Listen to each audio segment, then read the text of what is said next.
Brodes Media.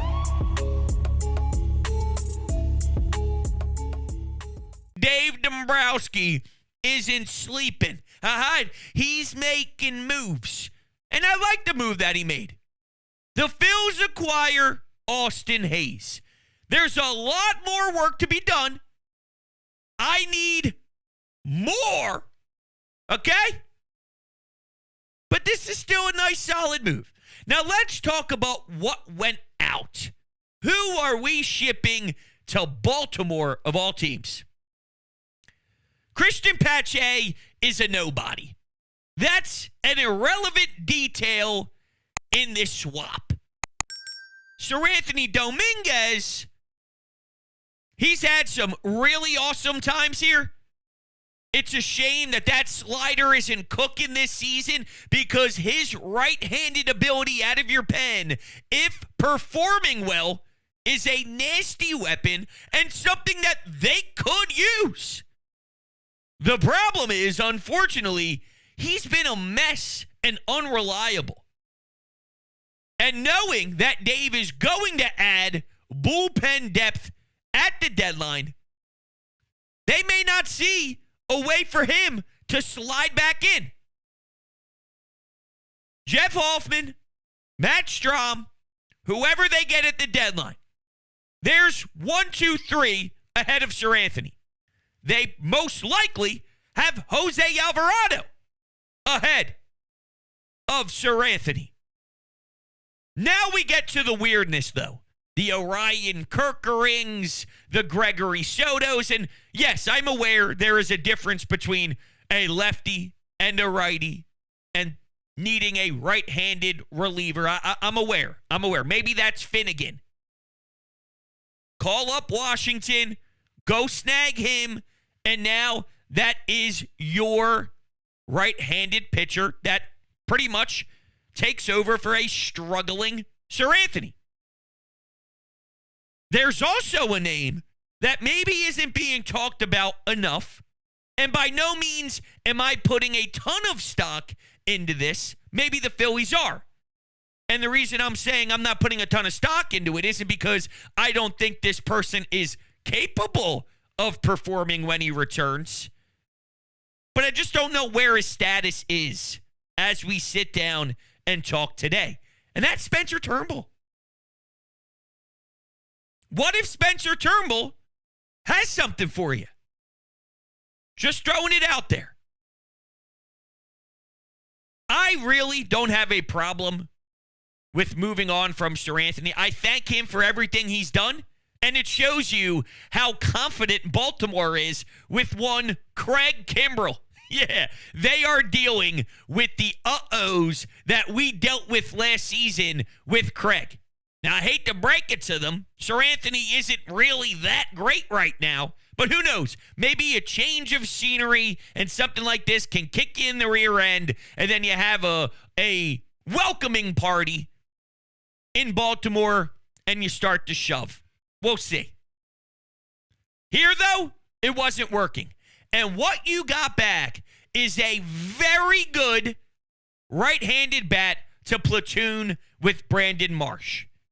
This is where things get interesting, though, because generally speaking, when I see this trade from a very vague level, this season, his OPS is basically 900 versus lefties. And Brandon Marsh cannot hit a lefty to save his life. So there it is. And in his entire career, it's essentially 800.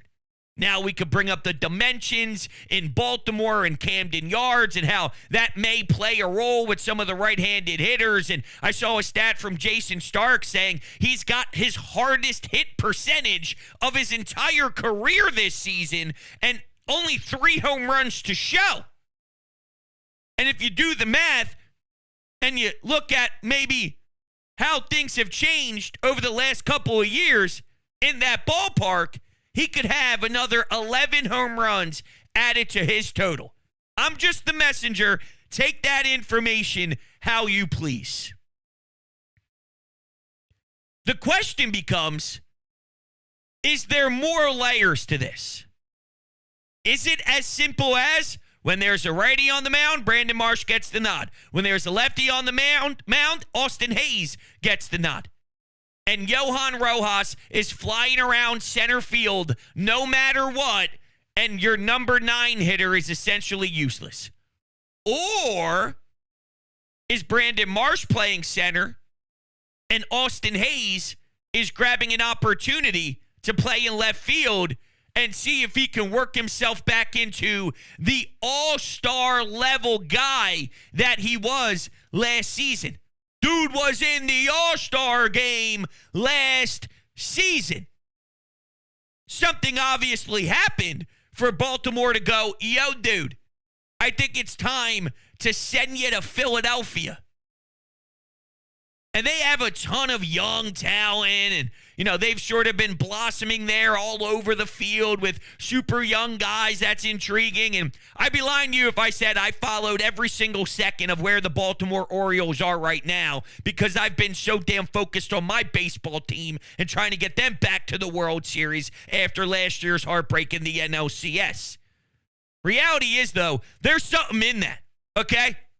All-star level year last year. Comes here. His OPS is very solid against left-handed pitching. And I also saw that since June or so, I'll get you the exact numbers, he's been hitting over 300. So he's actually been doing better. Okay, since June, he's hitting 329 with a 952 OPS. So in about a 2-month span, that's what he's been able to produce. I'm wondering, though, since you didn't put any assets prospect-wise in the deal, is that splashy center fielder still in play? Because this is just a nice, savvy move. That's what this is. This is a creative, unique, out-of-nowhere move. And I think it upgrades your team. It gets you the right-handed platoon bat that you were looking for in the outfield with some pretty damn high upside. It can't be all, though. And I don't expect it to be all. I would like it to be more than just Austin HAYS and Finnegan.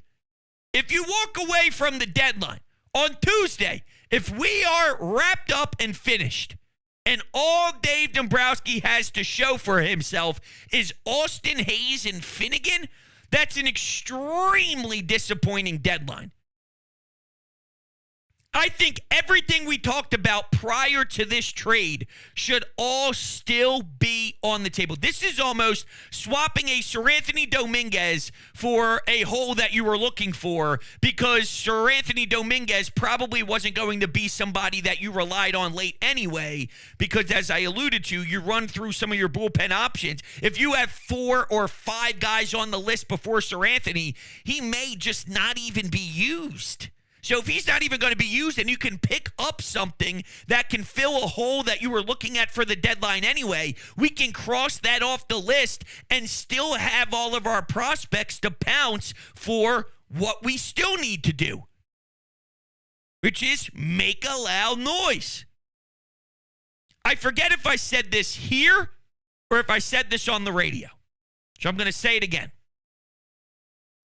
What I want around league circles is when Dave Dombrowski, I might even said this on Coffee with Brodes, and by the way, you can join the YouTube memberships here for $4.99 a month. All the information is down below in the description. You also get access to our Discord channel, which is a 24/7 chat room, essentially, with all the members. That's in the description as well. And then bada bing, bada boom, you could be on and in our live streams twice a week here on YouTube, Coffee with Brodes. But I think that's where I might have said this. I want everybody to get the breaking news sounder on their iPhone. Whether you're the Atlanta Braves and you're sitting around in your office with your feet up wondering how the hell the New York Mets somehow jumped us, and here we go. No matter if you're Gabe Kapler doing his dumbass TikTok, stupid thirst traps nonsense. Breaking news, Jeff Passan The Philadelphia Phillies acquired X, Y, and Z. Holy shit. How are we going to keep up pace with that team? That's what I want the reaction to be. That's not what the reaction was for this particular move, and that's fine. It shouldn't be.